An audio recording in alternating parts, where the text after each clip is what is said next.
কক্সবাজারের টেকনাফে প্রায় ৭ কোটি টাকা মূল্যের ১,৪০,০০০ পিস ইয়াবা সহ ২ মাদক পাচারকারীকে আটক করেছে কোস্টগার্ড। শুক্রবার ১০ এপ্রিল ২০২৬ তারিখ রাতে কোস্টগার্ড মিডিয়া কর্মকর্তা লেফটেন্যান্ট কমান্ডার সাব্বির আলম সুজন এ তথ্য জানান।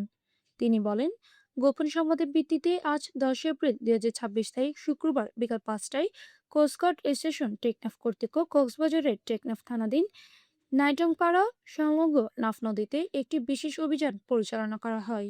অভিযান চলাকালীন উক্ত এলাকায় সন্দেহজনক একটি বোটে তল্লাশি চালিয়ে প্রায় ৭ কোটি টাকা মূল্যের ১,৪০,০০০ পিস ইয়াবা সহ ২ জন মাদক পাচারকারীকে আটক করা হয়। জব্দকৃত ইয়াবা পাচার কাজে ব্যবহৃত বোট ও আটককৃত মাদক পাচারকারীদের পরবর্তী আইনানুগ ব্যবস্থা গ্রহণের কার্যক্রম প্রক্রিয়াধীন রয়েছে। তিনি আরও বলেন, মাদক পাচার রোধে কোস্টগার্ড ভবিষ্যতেও এ ধরনের অভিযান অব্যাহত রাখবে। Desk news, PIB ৭১ TV.